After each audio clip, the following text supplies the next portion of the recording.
Thank you very much for the opportunity to be here today. My name is Marian Duval, and I'm representing the APEC University CubeSat team. Together with our professors, we are actively working to advance CubeSat technology in our country. We have never launched a CubeSat. We have never even launched a regular satellite mission. And let's not talk about the development of the space sector, which is non-existent.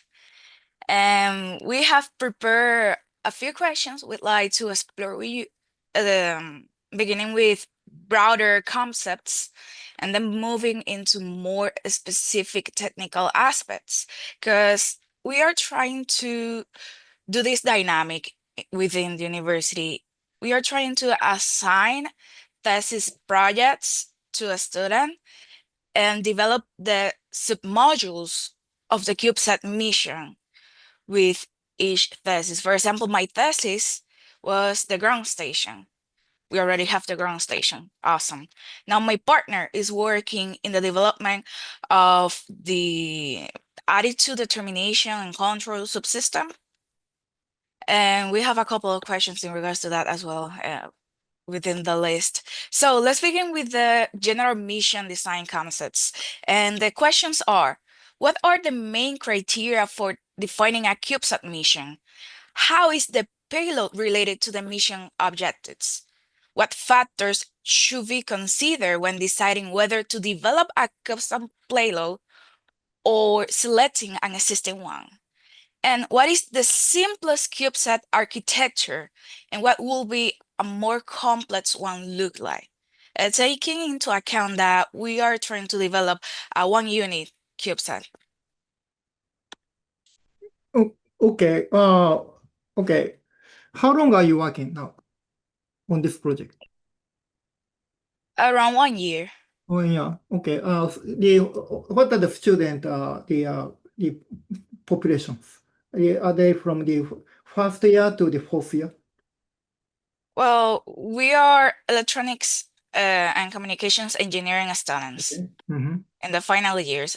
I'm an engineer right now. I already graduated, and Okay. my partner is working on his final project, which is the thesis, in order to Okay. graduate. Okay. And for your questions, well, I like to answer by questions. Have you defined a satellite mission? Exactly. What is the main criteria for defining a CubeSat mission? Okay. I think my answer is up to you. It's really up to you for how you define the missions. For what we usually do for the education satellite, what we usually do is I ask the students to list up all of the problems in the world, in the countries, in your neighborhoods, list up from very big to very small. So you can worry about the space, you can worry about the world, you can worry about your neighbors. So any kinds of issues. And list up and talk about that ones, and can it be solved by space? And can it be solved by the small satellite? Can it be solved by the CubeSat? And from that one, we narrow down. And finally, we choose one or two. That's how we do. That's for the training. Because I do this for the trainings because my idea is that we shouldn't build a satellite because we want to build a satellite. We should build a satellite to solve the somebody's problem, to answer the needs of people. So that training process of the how to answer the people's needs. So for yourself, so if you are doing for the educations, and if your purpose is really you want to make something to work in space, I say that one itself is a mission. Okay. And that you want to master the tech skills to make a satellite and put something in space. Or if you if there are some needs around you and you want to solve by the satellite, uh, I think that can be the mission. But for one U CubeSat, it's really for the practical. It doesn't have to. It cannot be practical solution. It's just a technology demonstrators or some the pathfinders. And so for one CubeSat, you can do either way. You build a satellite because you want to build, or you identify some needs and try to solve the needs. And if you want to get the funding, you have to do the second one. To get the funding, you have to, if you ask for money, can you give us some money because I want to build a satellite? I don't think you can get one. and and if you want to get the money, you have to say that we want to build a satellite. This satellite will help in this way. And in the long run, this satellite will solve these problems. And then the return would be different or something. So then you can convince your schools or your government or the company who may assist you or some foundations who may want to, who are looking for money to spend. So either way. And so if you choose a mission based on that needs, so for example, there are some pollutions. Just one example. There are very severe pollutions in a lake where people get drinking water. So we need to monitor. We need to monitor that one. And we need to monitor the water quality from the space. And for that one, we need this. We need to take a picture in this spectrum band, in this spectrum band, in this spectrum band. Then we need this band. But for the practical, to get the practical data, we need this size of satellite. And that satellite size would be probably it's much bigger than one UCubeSat. And also it's a very expensive. However, as a precursor, we can take a picture of that lake with with 2 or 3 cameras. I think even one CubeSat, you can still carry 2 or 3 cameras. So we can take pictures, 2 or 3 cameras, and put some filter on the camera, and look at the difference in the different bands. And we can use as a test case of monitoring the lake, and we collaborate with some researchers who work on water environment. And we do this, we practice the supply of the data from the satellite, ground stations, and to the scientists. Scientists will analyze. So we implement that one. And so this is a very good start. And so give us money. that way. That way. So Actually, you yeah, have answered 3 questions already. okay. So thank you so much.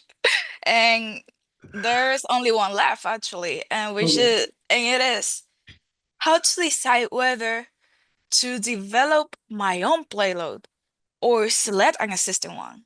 Okay. I think for the satellite bus. Okay, let's talk about satellite bus and mission payload. Okay. Satellite bus. Well, I recently I strongly suggest procure satellite bus. You buy the satellite bus. Well, I think first of all, the developing satellite bus by yourself, it will satisfy your egos as an engineering student. So you feel very good at making some things, but it will take time, and also it's not reliable. Oh, and you solve that one by spending some money. Of course, even if you buy, it doesn't guarantee that it will work, but it's much better and much faster. So for the satellite bus, I strongly suggest you buy from a single vendor. I don't want to name a company name here because people listening. But in a private session, I can tell the company's name. So uh, so you buy, and for one CubeSat, 1 unit you can buy. I think 80,000, less than $100,000. It's less than 100,000. Okay. You need two units. You need two units, one as engineering models, one as flight models, uh, because you are beginner, you need to practice how to handle the satellite. Also, that models, engineering models can be the spare for the flight model. Okay. So for the satellite bus, I strongly suggest you buy. For mission payload, I think first of all, it's very difficult to find a mission payload that really suits your mission objective. And the second, usually let's say for the case of camera, usually it doesn't fit to one U CubeSat. Usually, the payload itself is about the volume of one U or something. And so strongly, for the first one, I think the concentrate on making a mission payload. Because the one U CubeSat, the satellite bus, even if you buy, its capability of satellite bus is limited, especially the attitude control. Attitude control and also the communication is limited. So even if you have a very good, expensive mission payload, you cannot utilize full capacity of that one. So instead,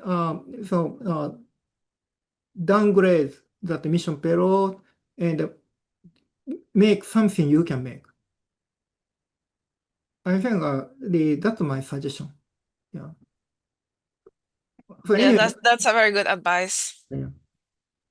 Also, we are a third world country with not enough funding.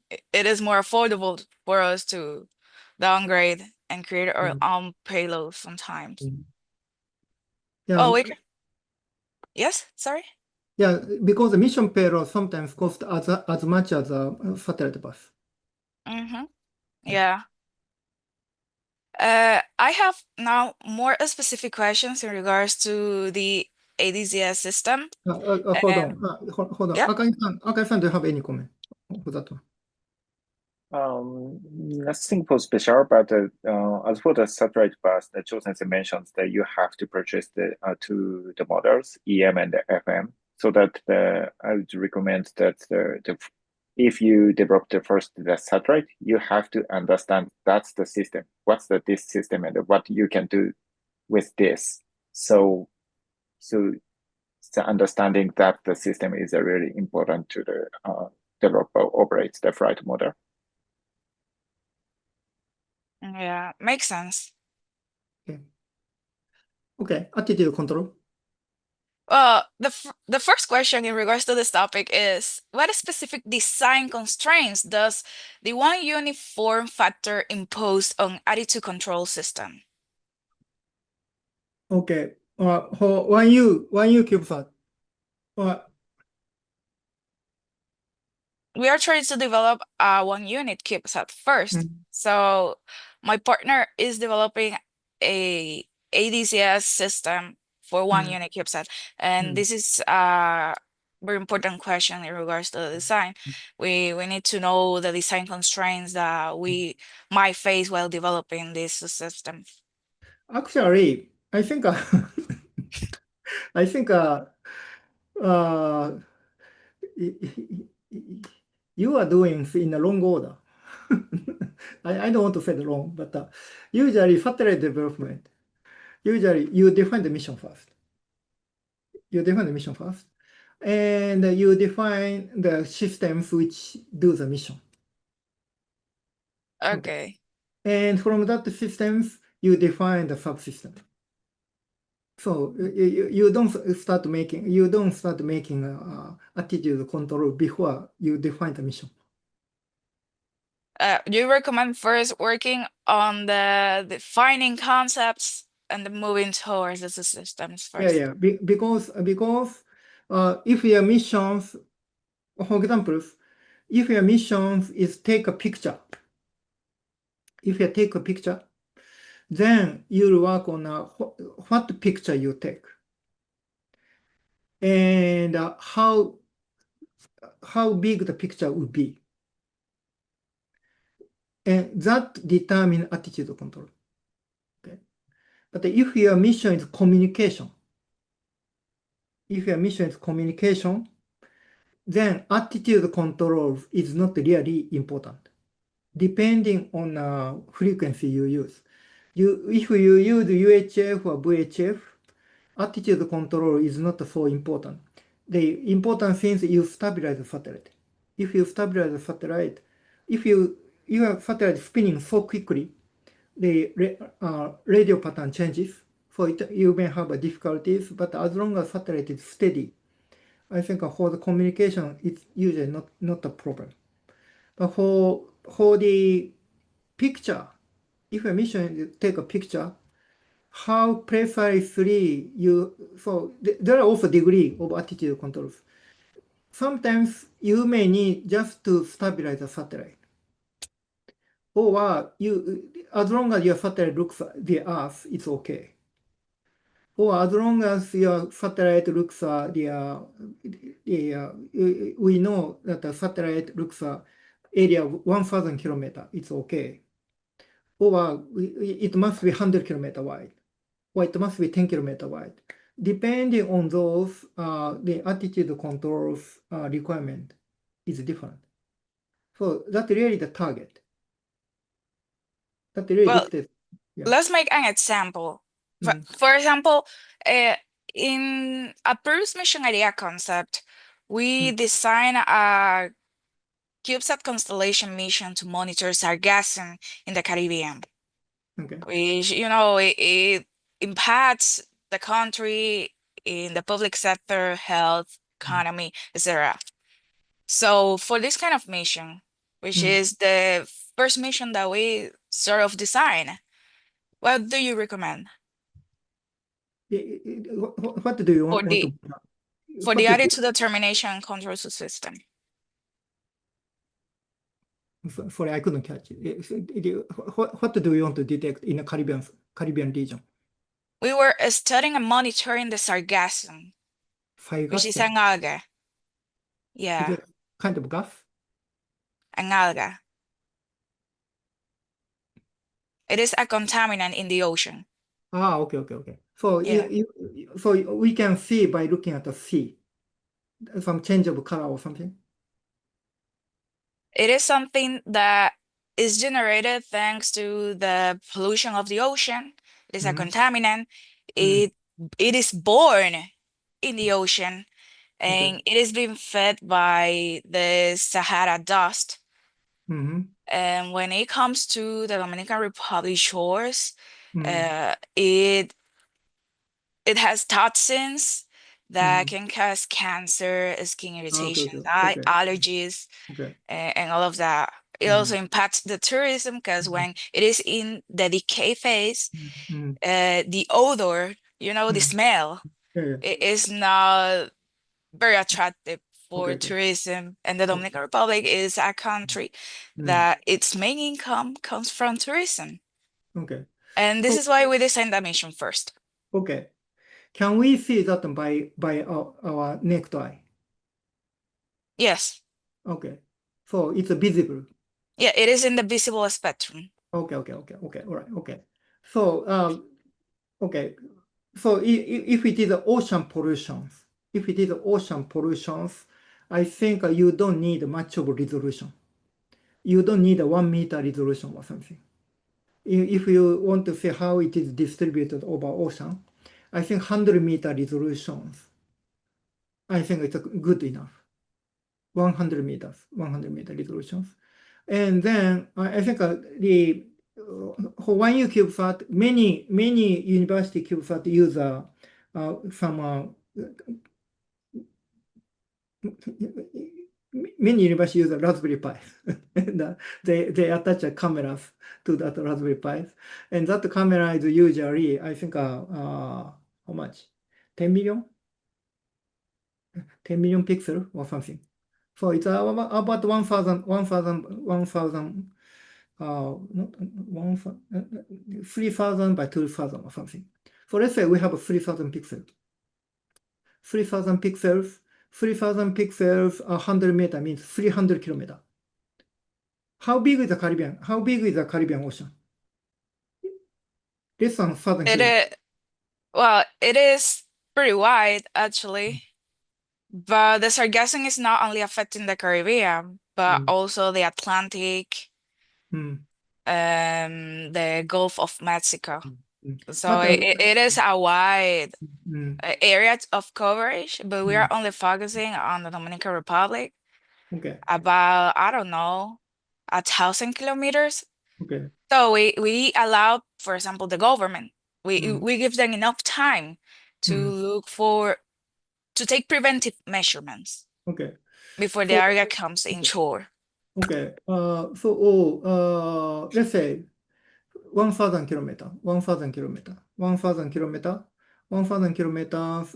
If you take a picture by 3,000 pixels, it's about 300 meter.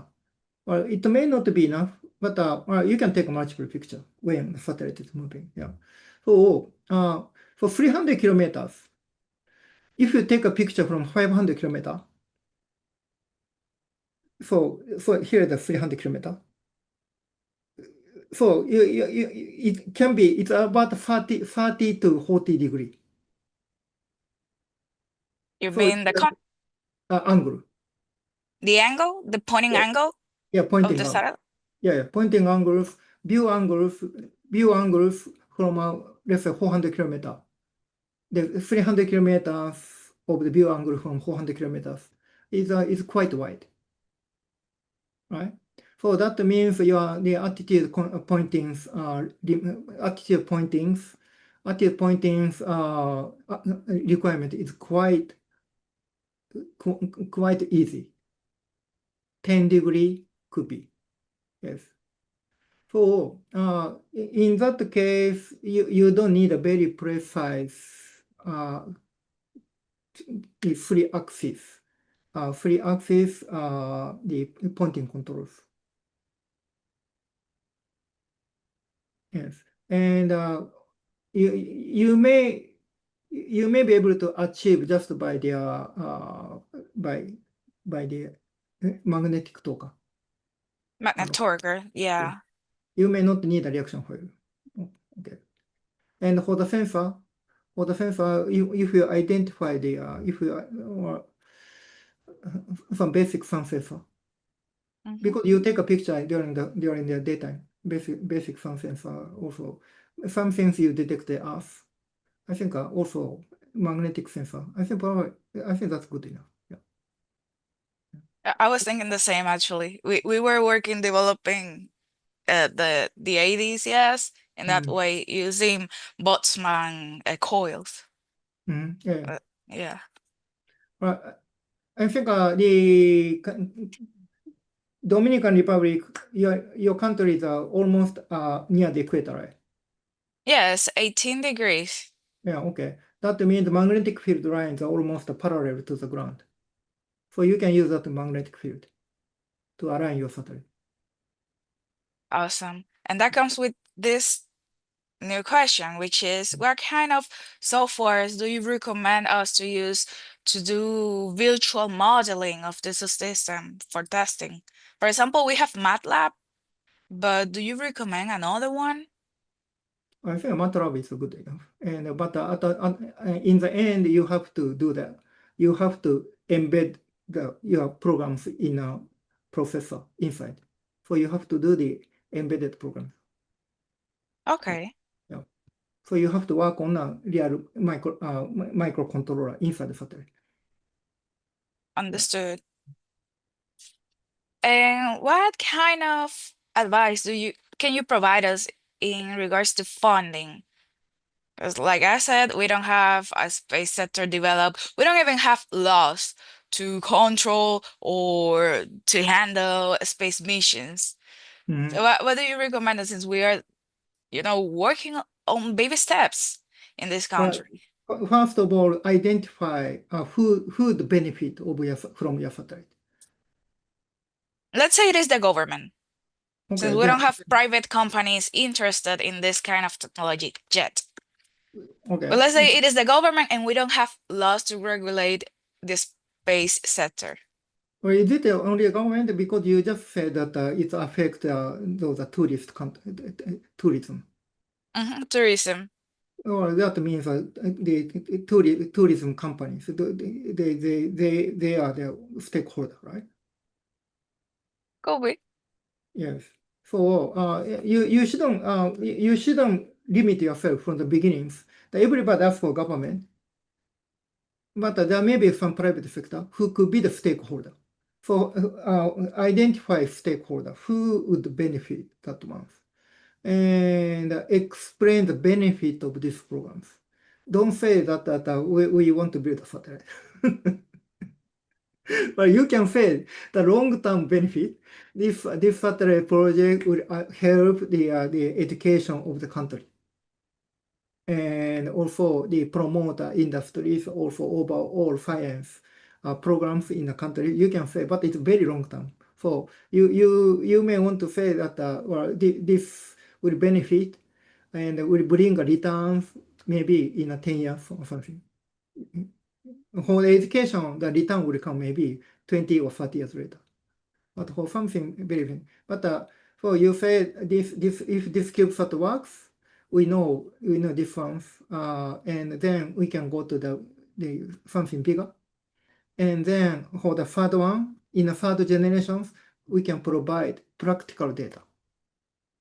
And that will directly benefit the tourism industry and will save this amount of money. So you can identify how much money we can save if this problem is solved. And this first one U CubeSat cannot be the solutions of that. Let's say the economical benefit is $100 million. You say, okay, this $100,000 satellite will solve the $100 million problems. You cannot say that. But okay, $100,000 satellite is first options. And if this one works, we can go to the next one. And this will be some kind of pilot programs. And third one, we can go to very practical solutions. And this will really provide the data. And then we can fight against these programs, and this $100 million programs is done. And you need to show that the long-term plan. Because one U CubeSat it's not a solution for the problem right now, but it's a first step. Exactly. Yeah. hmm And this is more like a personal question, not of the team. And it Mhm. is, do you recommend us beginning with a single CubeSat or to go fully with the constellation mission design? Because by my perspective, if we want to have data in real time, we will need more than a single CubeSat based on the orbital period. What do you think about that? Also, Okay. taking into account that this is our first mission. We have never built a CubeSat. This will be like uh, a pilot. For the first one, for the first satellite, build just only one. For the one, just only build only one. You can build constellations, second generation or third generation, but for the first one, just build one. I think it's too risky. I think also it's very hard to find some sponsors who give you money. Yeah. Yeah, so build the first one. So it could be a pathfinder. So you can show that yes, this CubeSat can take this kind of picture, And from these pictures, we can disseminate this kind of information. And with constellation of 10 CubeSat, we can get this data and how frequently we can obtain.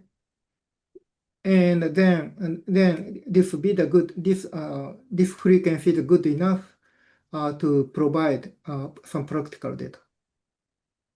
Awesome. So in summary, because I see that we don't have a lot of time left, I've been taking some keynotes, but just to confirm, we first need to define the parameters, the mission idea. Yeah. After defining the mission idea, then we can move towards selecting the payload. Yes. You recommend us, since we don't have enough funds, to develop our own payload, right? Downgrade instead Yes. of purchasing expensive stuff in the market. Yes. Downgrade. Two reasons. Because you don't have fundings to expensive payload available in the market does not fit to one CubeSat. Yeah. Okay. And free, it's good for the training. Mm-hmm. Okay. Right. And as for the ADCS, you recommend us to keep doing the modeling and simulations on MATLAB, Yes. which is reliable. Yeah. And as for funding, identify people that could benefit companies and try to sell the idea in the most attractive way. Yes. Yes. Excellent. Yes. As for launching, well, I'm not gonna ask that question right now because we don't have the time. But after defining the key ideas for the mission, we'll probably schedule a session with you guys to talk about launching, which agencies can we contract to launch the CubeSat to space. Yeah. Or if we could somehow, I don't know, get someone to launch the mission for us for free. Because I know the United Nations have this program for that. I don't have enough information. Yeah. Well, next month we'll have a session about the JCube. JCube is some framework, the framework of a joint satellite mission between the Japanese universities and foreign entity. I think you may be Okay. interested. Yeah. Also, CubeCube is one option. Yeah. Awesome. Then I'm gonna tell my professor to reach out to you in regards to the JCube. Yeah. So we can, do some kind of partnership in that. Yeah. Thank you so much. Thank you. So, Marian, I'd like to add to that. So I think you have already researched or checked the previous the missions, like what you want to do there. But I'd like to share that several years ago, the University of North Carolina, they launched the Ocean Color Monitor satellite, and they developed the 3U CubeSat. The 2U, the satellite bus, they purchased it from the private company, and they integrated their payload. So it's an advanced technology, but I think it's one of the good reference for you. Okay, can you tell me again the name of the university? University of Carolina, and the name, Okay. the satellite name is the Seahawk 1. Seahawk 1. Oh, Yeah, I think I've seen that CubeSat, Oh, you but checked not like investigating about it. But when I was testing my ground station, I saw it. I think I saw it. Okay. So I think that you can find several papers information on the web. Thank you so much. That's very helpful.